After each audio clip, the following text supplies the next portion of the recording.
Today we're reading Acts 18, verses 1 through 17. And after these things, Paul departed from Athens and came to Corinth, and found a certain Jew named Aquila, born in Pontus, lately come from Italy with his wife Priscilla, because that Claudius had commanded all Jews should depart from Rome, and came unto them. And because he was of the same craft, he abode with them and wrought, for by their occupation they were tent makers. And he reasoned in the synagogue every Sabbath, and persuaded the Jews and the Greeks. But when Silas and Timothy were come from Macedonia, Paul was pressed in the Spirit, and testified to the Jews that Jesus was Christ. And when they opposed themselves and blasphemed, he shook his raiment and said unto them, Your blood be upon your own heads. I am clean. From henceforth I will go unto the Gentiles. He departed thence and entered into a certain man's house named Justus, one that worshipped God, whose house joined hard to the synagogue.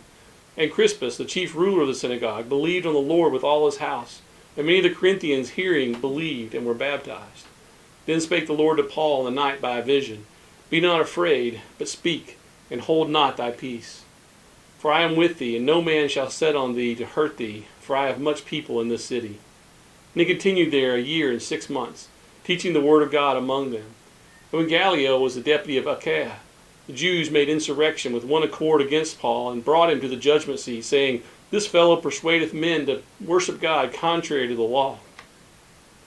When Paul was now about to open his mouth, Gallio said unto the Jews, If it were a matter of wrong or wicked lewdness, O ye Jews, reason would that I should bear with you. But if it be a question of words and names and of your law, look ye to it, for I will be no judge of such matters. And he drave them from the judgment seat. Then all the Greeks took Sosthenes, the chief ruler of the synagogue, and beat him before the judgment seat. And Gallio cared for none of those things. Well, we saw that some believed in Athens. Apparently there were not a lot. And so Paul moves on from Athens to Corinth. Corinth was a major trade route city. It was also a very wicked city. Bible teacher J. Vernon McGee called it the Las Vegas of the Roman Empire. When Paul arrives, he meets a couple named Aquila and Priscilla. They were tent makers, which was also Paul's occupation, and they quickly became friends. Paul lived with them and worked with them. We'll see later that Paul taught them a lot from the scriptures as well. Finally, Silas and Timothy catch up to Paul. We don't know how long he had been in Athens or how they knew he was going to Corinth, but somehow God brought them all back together. Luke tells us that at this time Paul was pressed in the Spirit. This means he had a burdened heart that the people there would come to know Christ. But when preaching to the Jews, Paul finds resistance. They resist him and even speak against Jesus. So Paul tells them that they will have to take responsibility for their own sin, and that he's going to focus on preaching to the Gentiles from that point forward. We then see some of the local leaders accepting Christ, in particular two, named Justus and Crispus. Paul then receives an ominous word from God in a vision. God tells him not to be afraid to speak boldly, that he would not let anyone harm him. The vision ends with a curious statement, For I have much people in the city. You see, God was already working things out. Even though Paul couldn't see it, God had a plan in motion. Let's take a moment to ask ourselves a few questions to see if we're like Paul. First of all, do we have a burden for our community? Are we saddened that more people are not coming to Christ? Does the level of disinterest and selfish living even bother us? It should. Second, are we willing to trust that God is working even when we don't see it?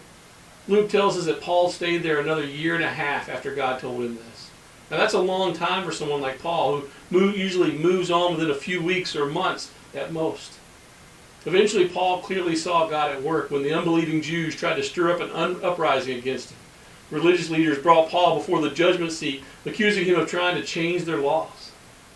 But the one in charge, Gallio, dismissed them quickly and even drove them out of the court for wasting their time.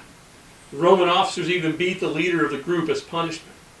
I'm sure that they thought they were catching Paul off guard with this uprising, but God was already prepared and had the right people in the right place to cause their plan to fail.